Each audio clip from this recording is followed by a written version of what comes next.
네, 안녕하십니까. 소개받은 대한한돈협회 전무대행을 맡고 있는 조진현입니다. 반갑습니다.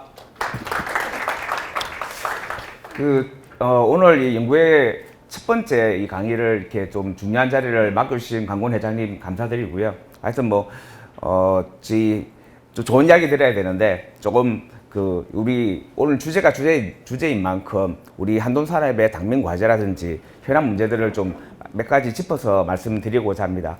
아까 오자마자 회장님이 그러시더라고요. 사실 이제 이런 처음에 이런 한돈산업의 규제, 당면 과제, 탄소 중립이라든지 대체육이라든지 동물 복지라든지 큰 것들 얘기를 하려 했는데 회장님이 그러시더라고요. 그러지 말고 정말 현장에 있는 생 이야기를 좀 하라. 그러셔가지고 사실은 이제 우리 돼지 농가들이 가축을 키우면서 사실 어려운 게 이게 큰 것들도 준비를 해야 되지만 당장 사육 제한이 걸려서 정축을 못 한다든지 환경 문제 때문에 냄새 문제 때문에 농장을 접어야 된다든지 방역 문제 때문에 이동 제한 걸려서 출하를 못 한다든지 그러니까 당장 눈에 보이는 이런 어려운 것들을 사실은 더 짚고 나가야 그래서 더 돼지를 키울 수 있는 그런 것 중심으로 좀 설명을 드리려고 했습니다. 그래도 개략적인 설명. 일단 저희 한돈산업은 아시다시피 이제 올해 끝나가는데 올해는 8조 원 넘을 것 같습니다. 총 생산액이 돼지 가격이 꽤 높았기 때문에 8조 원 넘으면 지금 쌀 때문에 집회 많이 하시는데 아마 16년도에 이어서 처음으로 아마 쌀보다 생산량이 농산물 중에서 1위가 될 것 같습니다. 어떻게 보면 주식인 쌀을 넘어서는 이 생산액은 예전에는 생각도 못했습니다. 여하튼 지금은 돼지고기가 농축수산물 중에서 생산액 1위 품목입니다. 명실공히 주식인 거죠. 그래서 제일 비중도 크고요. 그 다음에 사실 요거 30조 적었지만 이게 한 60조 정도까지도 이 도축 유통까지 다 넣으면 종사하시는 분도 어마어마하고 정말 우리 식량산업으로 보시면 될 것 같습니다. 현황은 간단하게만 설명드리겠습니다. 아침부터 왔더니 목이 좀 잠기네요. 돼지 두수는 1100만 두 정도고 도축 두수는 올해는 1800만 두 좀 더 넘었을 것 같고요. 그 다음에 돼지 가격은 요건 조금 더 지금보다 요거보다 오를 것 같고 사료 가격은 한 2배 뛴 거 다 아실 겁니다.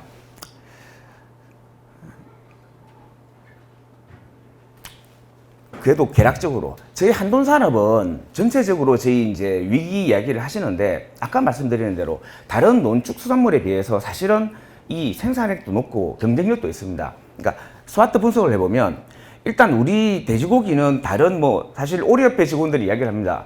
오리는 유행 떨어지면 소비가 줄어듭니다. 그런데 돼지고기는 일단 주식입니다. 계속 어느 정도 나갈 수 있는 국민 선호도 1위 품목으로서 지금 핵심 산업으로 자리 잡고 있고 또 식량 안보까지 하고 사실 농촌 경제에 큰 도움도 주고 있고 이런 강점도 있지만 사실은 약점으로는 지금 생산성도 높여야 되고 고령화라든지 이런 부분도 가지고 있고요.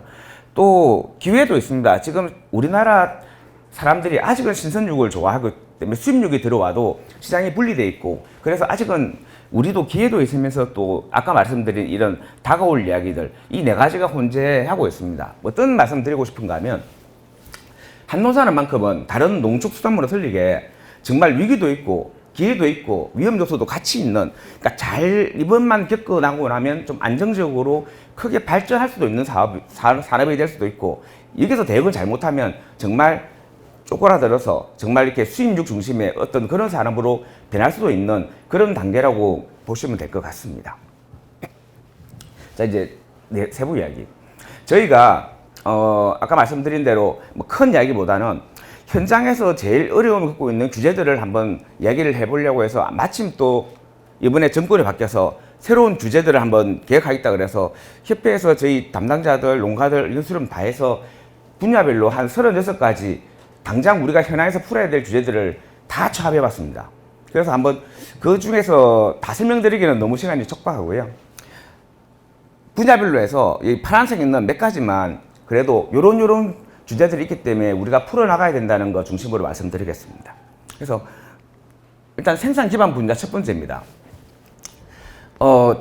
기본적으로 저희가 지금 아까 말씀드린 대로 큰 틀에서 저희 품목 하나가 쌀보다 많습니다. 그리고 축산업이 옛날에 비해서 가장 큰 식량 산업으로 자리 잡았는데 문제는 이 법 체계 자체가 뭐 아시다시피 한우 같은 경우에는 이 생산 기반 자체가 이제 우리 국내산 그 종자 유지 이런 쪽이고 우유 같은 경우는 시유 그러니까 축종마다 다 어떤 방향이 틀린데 그 법 체계가 똑같은 법 하나로 가야 있습니다. 그러니까 축산법 하나에서 다 관리하기에는 덩치가 너무 커졌습니다. 그래서 그렇다고 각 축종별로 뭐 한돈산업발전법, 뭐 한우산업발전법 그런까지 만드는 것도 좋지만 최소한 저희는 이만큼 큰 사업이다 그러면 이게 각 산업에 대한 목적이 틀리지 않습니까? 그러면 맞춤형 정책을 하기 위해서는 이런 최소한 특별법이 없으면 이 법 자체를 개편해서 최소한 축산 공통적인 건 들어가 있고 이게 축산법이거든요. 축산법에 현행 그 절인 장인데 최소한 한유구, 양돈, 낙농, 가금 이런 식으로 어떤 그 축종을 대비할 수 있는 축산법이 우리 축산 관련된 법의 기본입니다. 그래서 기본적으로 법 체계부터 좀 개선돼야 되지 않냐고 한번 정부하고 건의를 하고 있습니다. 자, 두 번째, 이것도 황당하죠. 저희가 소방시설 관련돼서 무가축사 적법할 때도 그렇고 좀 계속 건의를 하고 있는데 안 고쳐지는 게 불이 나지 않습니까? 근데 문제는 우리 양돈장에 사람이 안 산다는 겁니다. 그런데 이 소방법 때문에 뭐 축사를 짓거나 뭐 개정하고 뭐 이렇게 정축하거나 하는데 너무 많이 걸립니다. 뭐 심지어 스프링클러 달아야 되고 뭐 지금 현재 제일 문제가 되는 것들 보시면 옥내소화전 3,000제곱미터 이상 축사는 다 옥내소화전을 갖춰야 됩니다. 문제는 뭐 특히 소축사 같은 경우에 다 개방되어 있는데 그 옥내소화전에서 끝내서 불 끌 사람 없습니다. 그러니까 말도 안 되는 이런 규정이 아직 살아있고 그 다음에 비상경보 아까 말씀드린 대로 땡 울리는 건데 불 났는데 울린다고 돼지들이 그거 보고 나가진 않습니다. 그러니까 사람이 안 살지 않습니까? 그러니까 축사에 없어도 되는 시설인 거죠. 그 다음에 유도등, 그러니까 원래는 소방시설법에 따르면 이제 그 불이 날 때를 대비해서 그 유도등이 복도에 똑똑똑 있어야 된다. 땅땅 있어야 되는데 불 난다고 돼지들이 유도등 보고 도망치지 않습니다. 특히 소축사 같은 경우에는 소가 그냥 뛰나가지 무슨 유도등이 필요합니까? 근데 이런 것들이 아직 살아있다는 겁니다. 그러니까 이런 것들을 계속 없애달라고 하는데 그러니까 사실 저희한테 필요한 거는 그 소방법에 보면 꼭 갖춰야 되는 거는 있습니다. 그 소화기 있어야죠. 그 다음에 유도등이 아닌 저 바깥에 보시면 나갈 때 왜 초록색에 띄는 표시 있는 거 그 비상 표지 그거 정도 그 정도만 있으면 되는 건데 나머지 부분들은 지금 너무 과도한 규제가 있어서 이런 것들을 빨리 개정을 해야 되는 거고요. 그래서 쭉 이렇게 건의를 드렸는데 아직 해결은 안 되고 있습니다. 자, 그 다음에 짧게 그 체험 목장 관련돼서는 앞전 박근혜 정부 때 많이 했죠. 그러니까 일본 같은 경우에는 체험 목장이 잘 되어 있습니다. 정말 그 아이들도 놀아서 돼지도 보면서 목장도 같이 체험도 하고 소시지도 만들어 보고 이런 게 있는데 저희는 법이 어떻게 됐냐면 이걸 해보려고 했었습니다. 했더니 쉽게 말씀드리면 축사가 설치될 수 있는 그 농림지역, 관리지역에는 식당이 못 들어갑니다. 육가공시설이. 그 다음에 육가공시설이 들어가는 식당에 들어가는 그 도시지역은 당연히 사육지한 때문에 축사가 못 들어가죠. 같이 할 수가 없습니다. 그래서 저희가 건의를 한 게 뭔가 하면 저희가 그렇다고 체험 목장 하는데 어디 공장 설립한다는 거 아니지 않습니까? 그래서 최소한 500m 이하, 그러니까 기준을 정하는 거죠. 한도를 한 500제곱미터 이하, 요 정도의 육가공시설이나 체험시설은 현행법에서도 할 수 있도록 좀 그 축사의 부속시설로 좀 넣을 수 있도록 좀 해달라. 그 다음에 그 위생관리법에도 보면 뭐 자동화 시설 이런 거 다 있어야 되는데 요 조그맣게 하는 거는 그 정도는 빼주라. 이렇게 돼야 사실은 저희가 뭐 마른 축사 산업 하는데 할 수가 없습니다. 그래서 이렇게 계속 건의를 하고 있고요. 뭐 생산 기반 몇 가지만 예를 들어 설명드리고요. 요즘 방역 분야도 뭐 많은데 한두 가지만 이 글을 다 설명드릴 수는 없고 설명드리겠습니다. 일단 방역 분야는 저희가 지금 법으로 8대 방역시설이 통과가 됐습니다. 그래서 내년 1월 1일까지는 다 설치를 해야 돼서 지금 농가들이 한참 설치를 하려고 하고 있고 지금 한두 달밖에 안 남았는데 물론 이제 제가 계속 반대를 해서 그 폐사체 보관시설 요거는 한 1년 더 여유 있습니다. 그러니까 나머지는 하겠는데 요거에 대해서는 제가 계속 반대를 하고 있는 이유가 기본적으로 바이러스는 외부에서 못 들어오게 막아야 되겠죠. 그래서 외부에서 막는 외부 울타리라든지 방역실 이런 것들은 찬성을 하는데 정부가 계속 그 바이러스가 안으로 들어왔다고 보고 설치하는 내부 울타리, 전실 실질적으로 설치가 못하는 농가들도 많고, 뭐 여기 계시는 분들은 아시겠지만 솔직히 말씀드리면 농장을 저희는 계속 대지가 왔다 갔다 하고 이동을 하는데 내부 타일치 넣고 작업 안 됩니다.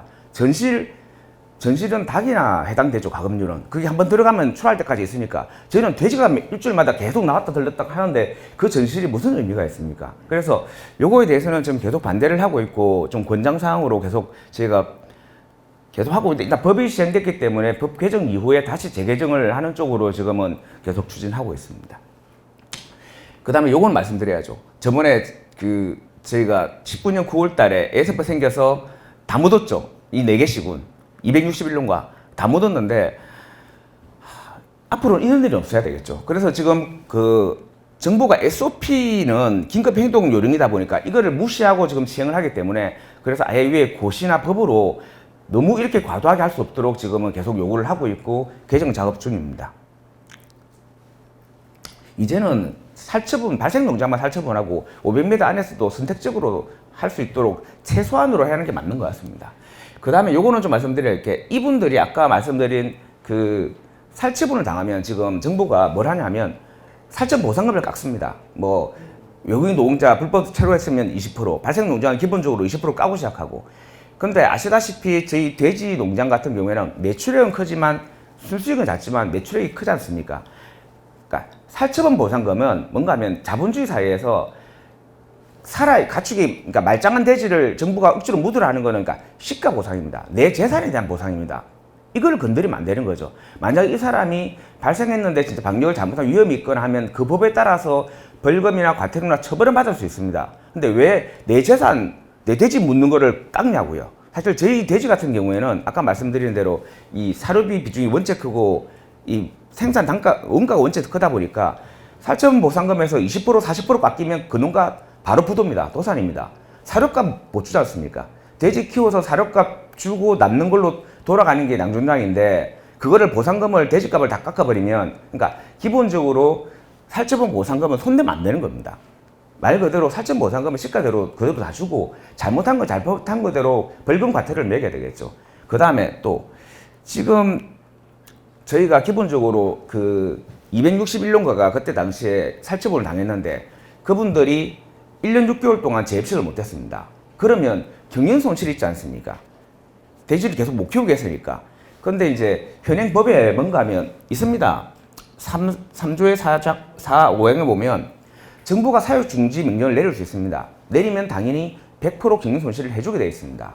그런데 이분들이 머리를 잘 쓰셔갖고 일시 이동 정지 명령을 1년 6개월 동안 안 푸른 거거든요. 그래서 사실은 앞으로 이 살처분 명령이나 이런 것 때문에 농가가 사육을 못하면 당연히 100% 경영 손실은 줘야 되는 게 기본적인 체계 같습니다. 계속 건의를 하고 있습니다. 자, 그 다음에 환경 분야는 좀 개수가 많은데 몇 가지만 설명드려 볼게요. 저희가 제일 큰 부분이 우리 한돈 농가들 제일 큰 규제가 이 산업이 지금 위축되어 있는 게 가축 사육 제한입니다. 가축 사육 제한 지역이 아닌 지역이 없죠, 지금? 아마 가축 사육 제한이 아닌 지역을 찾기가 보통 전북 같은 경우에는 민가로부터 2km인데 5가구로부터 2km 동안 5가구가 없는 그런 지역 없습니다, 이제. 그러니까 이게 지금 다 발목을 잡고 있는데 문제는 뭔가 하면 현행 법에 보면 이 제한할 수 있는 게 주거 밀집 지역을 제한하도록 되어 있습니다. 법에 보면. 근데 환경부가 이제 주거 밀집 지역에서 제한하도록 법을 만들어 놓으니 주거 밀집 지역이 몇 가구가 밀집 지역인가요? 그러니까 기본적으로 국토계획법에 따르면 도시지역을 주거 밀집 지역으로, 그러니까 인구가 밀집된 지역을 도시지역이라고 한다. 그리고 농림지역은 농림축산업을 장려하는 지역이라고 국토계획법에 되어 있습니다. 그래서 저희가 이 환경부가 공고안을 내놨죠. 사육제한에 지금 쓰고 있는. 그거 하기 전까지는 그림 보시면 될 겁니다. 여기 가평이거든요, 옛날에. 가평 같은 경우는 여기가 도시지역입니다. 도시지역 말고 나머지는 다 허용합니다.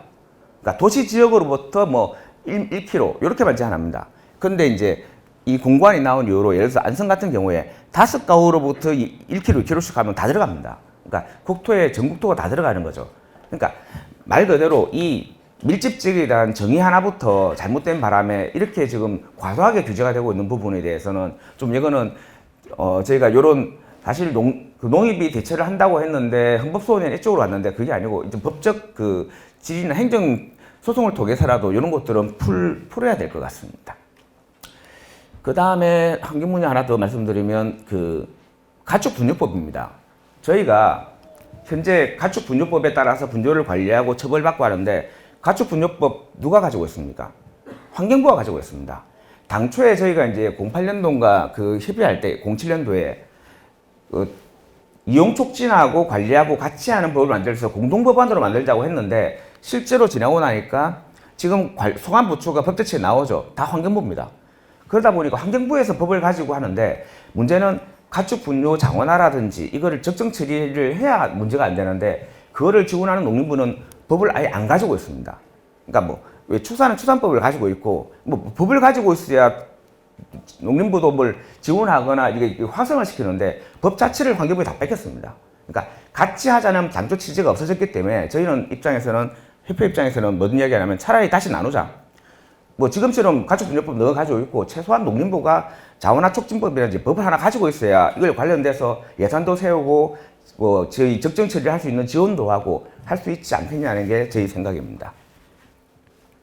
자, 그 다음에 요거는 얼마 전에 생겨서 지금 올 가을부터 지금 뭐 한참 지역의 문제인데 이원택 의원님이 뭘 발의했냐면 저 김제에서 막 남은 음식물을 그 퇴비라 그래가지고 막 농경지에 쌓아버립니다. 그래서 이걸 막기 위해서 아무리 퇴비를 하더라도 최소한 이 양 이상은 뿌리지 않도록 최대량을 정하자. 그래서 발의를 했는데 그거를 이제 농림부하고 농진청에서 작업하면서 이 시행령 시행규칙 만들면서 잘못 만들게 됩니다. 퇴비를 제한하면서 액비를 똑같이 제한하는 겁니다. 화학비료까지. 어떤 말씀인가 하면 퇴비를 제한할 때 처음에 기준을 그 질소 기준으로 잡았습니다. 그러니까 퇴비는 1%가 질소가 들어 있습니다. 그래서 최소한 37톤 이상은 뿌리면 안 되겠다. 헥타르에. 했는데 액비도 똑같이 하고 화학비료도 똑같이 해. 이렇게 되면 했는데 법이 뭐가 되냐면 화학비료는 헥타르에 37톤을 뿌릴 일이 없겠죠. 농도 자체가 그만큼 높으니까. 대신에 액비 같은 경우에는 1%가 아니고 0.1에서 0.2%입니다. 그러니까 질소 자기들이 만들었던 기준대로라 그러면 퇴비가 37톤이면 액비는 370톤이나 160톤 정도까지 허용해야 되는 거죠. 그런데 문제는 성분에 상관없이 37톤으로 제한해버립니다. 그러니까 사실 다분히 정치적인 부분이 있는데 이래 되니까 뭐가 되냐면 이제 저희가 중간에 국회하고 협의를 하면서 37톤이 아니고 이제 12치 방서대로 액비를 뿌리는 걸로 하긴 했지만 12치 방서는 적정이 아니지 않습니까? 그러니까 뭐가 되냐면 이렇게 법이 바뀌고 나니까 지금 액비를 뿌리려고 그러면 경조농가가 원한 만큼 못 뿌립니다. 경조농가 입장에서는 뿌리다 갈 것 같으면 내가 화학비료 쓰고 말지 못 뿌리게 합니다. 그러니까 액비 사업 전체가 지금 올 스톱될 상황이라서 그래서 지금은 이 비료관리법 자체를 다시 재조정해서 저희가 액비는 성분에 맞게 그러면 비료처럼 성분에 맞게 한도량을 다시 정하자고 계속 요구를 하고 있습니다. 요건 빨리 안 풀면 정말 저희 자원화 사업 다 중단될 것 같습니다.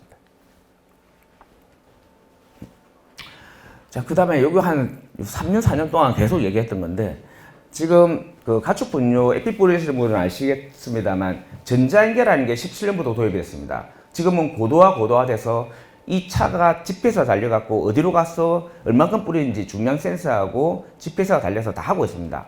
근데 이게 딱 되고 나니까 뭐가 문제인가 하면 원래는 저희가 재활용 신고를 합니다. 농장에서 이렇게 난 여기 뿌리겠다 여기 뿌리겠다 하는데 유통센터가 가져가면 액비 된 것부터 수대로 뿌립니다. 이게 상식적으로 이때까지는 지자체에서 뭘 안 그랬는데 전자니까 딱 되고 나니까 떠는 거죠. 야, 이 집 분뇨가 왜 이쪽에 뿌려야 되는데 저쪽 뿌렸지? 사실은 저희가 이미 신고된 살포지에 뿌리는 거고 적정량 안을 뿌리는 기 때문에 문제를 안 삼았는데 전자연계가 되고 나니까 보이는 거죠. 필지가 바뀌었네. 이게 단순하게 바뀐 게 아니고 이렇게 되면 무단 살포가 됩니다. 그냥 그 무단 방류가 똑같이 되는 거죠. 그러니까 이게 너무 처벌이 심하고 그래서 이거를 개선 방안으로 뭔가 하면 그럼 유통센터가 아예 농경지를 다 갖고 있으면 되지 않냐. 전부 다 전량 신고를 해서 그러면 어디 뿌려도 상관없지 않습니까? 농장에 있는 전량 신고 이거를 다 갖고 있으면 되니까. 근데 이거는 유통센터가 가지고 있으려니까 이게 현행법상 시설이 부족해서 안 되는 거예요. 액비화 시설은 농장에 가지고 있으니까. 그래서 이것도 계속 풀어달라고 하는데 이게 안 풀리면 아마 이제 그 전자연계로 단속을 들어가려고 그러면 한 7만 건 중에서 2만 몇천 건이 다 이겁니다. 이것 때문에 액비 다 못 뿌립니다. 그래서 이런 것도 빨리 좀 개정을 해야 되는데 안 되고 있고요. 뭐 탄소 중립 관련돼서는 뭐 저희가 정화 방류라든지 이런 것들을 통해서 좀 저희가 계속 그 활성화시킬 수 있도록 요구를 하고 있습니다. 시간이 50분까지이기 때문에 예. 자, 그 다음에 유통하고 중동 분야도 간단하게 말씀드리는데요. 유통 분야는 지금 요거는 말씀드려야 되겠죠. 그 대체육 배양육 관련돼서 지금 저희가 하고 있고 지금 정부도 하고 있는데 뭐 일단은 기본적으로는 저희가 대응을 해야 되는 부분이 대체육 배양육 관련돼서 미국 같은 경우에도 24개 주에서 그러니까 그 미트란 표현을 못 쓰게 합니다. 그러니까 고기가 아니다 이거는. 고기라고 하습니까 대체육 자체도 못 쓰게 하고 무슨 그래서 고기 미트란 말을 못 쓰도록 그렇게 지금 하는데 지금 저희가 이제 검색을 해보니까 육류의 정의 이 어떤 정의에서도 보면 이 대체육이 이런 말을 쓸 수는 없도록 되어 있습니다. 대체육은 아예 포함이 안 돼 있죠. 그래서 이제 지금 마트에서는 고기 파는데 옆에 대체육 같이 입해서 매장에 놓고 팔고 뭐 신세계 엊그제는 농심에서도 이제 대체육 갖고 이제 홍보를 기업 이미지 개선으로 홍보를 계속 하는데 이런 부분에 대해서 저희 업계에서도 기본적으로 미국 같이 일단 뭐 육자를 못 쓰게 한다든지 이런 것들은 제도적으로 계속 추진을 하고 있습니다. 하고 있는데 정부가 저희 편이 아닌 것 같습니다. 그래서 뭐 일단 소비자들이 흐름이 그렇다 보니까 그쪽으로 하다 보니까 대응하기가 쉽지 않고 오늘 저희 미래한돈연구소 소장님도 와 계시는데요. 좀 그쪽을 맡아서 지금 하고 계시기 때문에 최대한 노력을 할 거고 여기 없습니다만 그런 부분도 있습니다. 그러니까 저희가 대응해야 되는 게 방어적으로 이런 대체육을 못 쓰게 하고 이런 것들도 하긴 해야 돼요. 그리고 대체육 자체가 아직은 불안정하고 흥상에 막 좋지도 않은 부분도 부각시키고 하는데 반면 저희가 지금 TV를 보시면 알겠지만 소비자들은 맛있는 고기를 원하기도 합니다. 맛있는 집 찾아가고 그런 게 되게 방송에 계속 나오는 것처럼 국내산 돼지고기를 품질 고급화해서 정말 신선하게 맛있다는 쪽으로 오히려 강하게 어필해 나가는 것도 하나의 좀 전략일 것 같습니다. 방어만 할 게 아니고 저희들 품질을 높여서 이제 앞으로는 기존의 생산량 중심이 아니고 정말 품질 고급화해서 국내산 돼지고기 삼겹살이 세계에서 제일 맛있다. 이렇게 가야 대체육을 오히려 이제 이겨낼 수 있는 방법이 아닐까 생각도 합니다. 그 다음에 중동 분야도 하나 얘기 드리면, 이것도 황당하시죠? 그러니까 제가 10년을 넘게 건의를 했는데, 우리 돼지를 개량을 하기 위해서 검증을 하지 않습니까? 검증 기준이 있습니다. 이게 뭐, 일당 정체량이 얼마고, 얼마나 빨리 크는지 개량하려면 그게 되게 중요하거든요. 쭉 하는데, 그 검증 종료 체중이 90kg입니다. 왜 90kg인가 하면, 90년도에 90kg가 평균 출하 체중이었거든요. 지금 돼지가 좀 쭉쭉하고 지금은 평균 출하 체중이 116kg입니다. 이 언제적 이야기입니까? 아직도 검증 종료를 90kg 합니다. 한참 더 키워서 파는데 제대로 검증을 하고 개량을 하려고 그러면 이 종료 체중 자체도 바뀌어야 되겠죠. 이 돼지가 체중이 바뀌었는데 이거를 10년째 건의해도 안 바뀝니다. 그러니까 뭐 하나 바꾼다는 게 저희가 오늘도 좀 몇 개를 말씀드리고 이 외에도 저희가 한 30개, 40개를 정부한테 건의를 하는데 하나 바뀌는 게 정말 안 바뀝니다.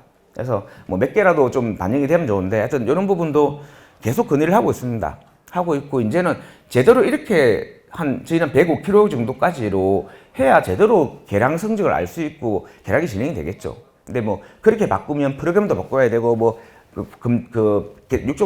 육중가 하는 계산식도 바뀌어야 되고 핑계가 많은데 그거 계속 핑계할 때는 지났지 않습니까? 이제는 하루 이틀도 아니고. 자, 그 다음에 갑자기 자, 그래서 지금 저희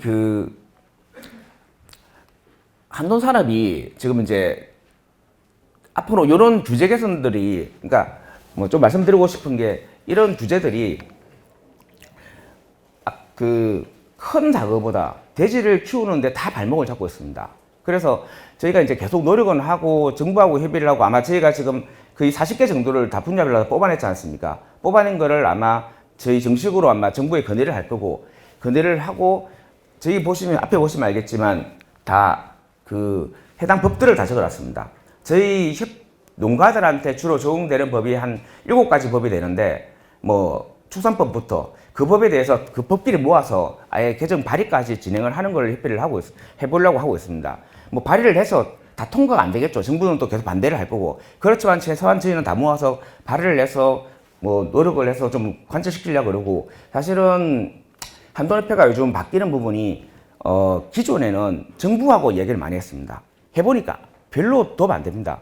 정부는 정부 입장이 있고 계속 그걸 해서 또 그리고 다른 축종은 뭐 아직은 한우 같은 경우는 농가가 많지 않습니까? 많아서 뭐 농가 뭐 집회도 하고 그러니까 저희가 집회를 해보니까 저희 한돈농가 집회는 이 지역에서는 다 회장님이시지 않습니까? 사장님들이시고 집회 이게 이 인원수도 얼마 안 되고 해봐야 힘도 없습니다.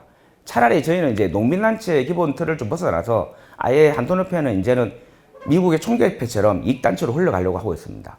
아예 이제는 정부보다는 국회 쪽으로 더 움직이고 국회하고 이야기를 해서 오늘도 아마 뭐 회장님은 지금 국회의원하고 저녁 식사를 하려고 했고 뭐 엊그제도 그 국감에서 직접 아마 단체장 중에서 국감 한돈협회장이 직접 나간 지는 거의 처음일 겁니다. 국감에 나가서 얘기를 하고 이제는 정부 눈치를 보는 게 아니고 정부하고 견제하기 위해서 국회와 같이 하는 그런 작업들을 계속 해나가면서 이런 아까 말씀드린 계속 우리 산업을 돼지를 키우는데 발목을 잡는 것들을 하나씩 하나씩 다 해결해 나가야 되는 거죠. 지금 제가 설명드린 것들이 뭐 잘 이해하시는지 모르겠지만 사실은 말도 안 되는 것들이 많습니다. 이게 아직도 안 풀려? 이게 뭐 아까 말씀드린 대로 뭐 6차 산업 하자 그러는데 이쪽에서는 돼지를 못 키우고 이쪽에서는 식당을 못 하고 뭐 아까 말씀드린 10년, 20년 동안 뭐 체중이 바뀌었는데 벌써 옛날 그 기준을 적용하고 있고 이런 것들이 당연히 해야 되는 것들인데도 안 되는 것들이 너무 많습니다. 이런 것들을 이제는 정부 이만 바라보지 말고 조금 더 적극적으로 해서 저희가 좀 풀어나가려고 노력을 하고 있고요. 그래서 이런 것들을 제가 건의를 해서 발의를 하고 추진을 해서 나중에 저희 목표를 보면 일단 자금률도 가장 중요한 게 이 자금률입니다. 저희가 좀 부러운 게 일본 같은 경우입니다. 일본이 전 세계에서 돼지 경쟁력이 제일 낮습니다. 사료비도 제일 높고 그 다음에 사료값은 저희보다 오히려 좀 싸다 그러더라고요. 그래서 경쟁력은 제일 낮고 돼지 가격도 제일 수입이 들어오기 제일 좋은 나라인데 불구하고 일본은 거의 10년째 자금률이 50%를 딱 유지합니다. 그러니까 일본 같은 경우에는 식량 안보 때문에 자금률을 모든 이 돼지고기 산업의 핵심을 잡기 때문에 자금률을 유지하기 위해서 심지어 뭐 가격 안정 제도 이런 걸로 2천억씩도 쏟아붓습니다. 그러니까 자금률을 유지하기 위해서는 어떤 노력이든 이게 기준 자체가 다른 거죠. 저희는 이런 어떤 자금률 목표는 있다 하지만 정부의 핵심되는 어떤 기준이 없다 보니까 이게 무너지든 말든 이렇게 하든 정부 그때그때 하는데 일단 일본처럼 어떤 정확한 산업에 대한 보호에 대한 기준 자체가 있어야 된다는 거고요. 자, 그 다음에 돼지고기 소비량도 저희가 좀 확대를 시킬 필요가 있고 MSY도 저희가 지금 뭐 아직도 18도 하고 있는데 24도는 찍어야죠. 외국에 지금 28도 찍고 있습니다. 그래서 요걸 하기 위해서는 저희도 다른 것보다도 시설이 반영이 돼야 돼서 지금 얼마 전에 지금 엊그제 회의를 해서 정부하고 협의하는 게 뭔가 하면 그 축사시설 현대화 사업 단가를 올리고 있습니다. 그러니까 지금 철근값 올린 것도 있지만 앞으로는 외국이 왜 좋은 시설을 가지고 하느냐면 그 사람들은 30년 장기 저리 이자를 주면서 주다 보니까 저희는 그때 $100 정말 한 30년, 40년 쓸 수 있는 축사를 짓습니다. 단열도 되고 그러다 보니 생산성이 올라가는데 저희는 상한 기간이 짧다 보니까 3년, 5년 만에 숍을 봐야죠. 그러다 보니까 뭘 하냐면 샌드위치 판넬을 짓고 있지 않습니까? 이걸로는 한계가 있습니다. 그래서 이런 생산성 향상을 위한 축사 자체를 다시 진짜 유럽형이나 이렇게 저거는 좋은 축사를 지을 수 있는 그런 장기 저리로 하는 것을 계속 지금 요구를 하고 있고요. 그 다음에 고품질 돈육 생산, 아까 말씀드린 대로 저희는 이제 생산성은 잘 키우고 많이 키우는 거는 이제는 요수 정도면 농가 알아서 할 일이 같습니다. 물론 생산성도 더 올리고 하긴 해야 되지만 농가분들이나 이런 업계에서 다 도와주셔서 하면 되는 거고 정책적으로는 저희가 좀 이번에 이베리코 때 저희가 한번 크게 느꼈지 않습니까? 이제는 품질 고급화 없이는 뭐 살아남습니다. 특히 아까 말씀드린 대체육까지 밀려오고 있는 상태에서 저희가 좀 예를 들어 일본 같은 경우에는 품종만 돼지 품종은 500개가 넘습니다. 품종이 틀리면서 흑돼지가 섞이고 하면서 맛이 차이가 나기 때문에 그런 품종에 대한 브랜드만 500개가 넘습니다. 저희도 이제는 그냥 똑같이 LID 가지고 생산성 높여가지고 많이 팔고 하는 시기를 넘어서서 조금 더 소비자한테 다가서서 정말 한국산 돼지고기 삼겹살이 제일 맛있는 뭐 그런 쪽으로 안 가면 이제 어려워진다는 거죠. 그래서 MSI를 높이면서 고품질로 넘어가고 이렇게 되면서 소비자 신뢰를 확보해서 좀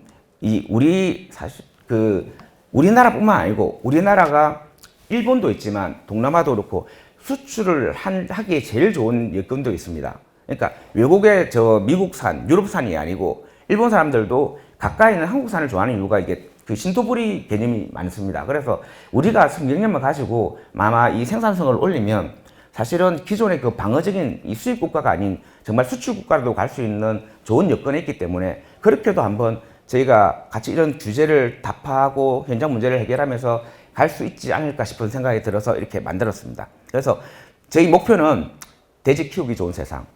저희 회장님 그 트레이 지금 그 자기가 하는 제일 큰 지금 그 목표가 지금 돼지 키우기 좋은 세상이라고 하는데 그걸 위해서 저희도 계속 노력해 나가겠습니다. 그리고 앞서 말씀드린 그런 당면 규제들은 하나하나 찾아서 담당자들 만나서 농림부 만나서 국회 만나서 최대한 통해서 입법 예고해서 풀어가도록 노력하겠습니다. 예, 이상 발표 마치겠습니다.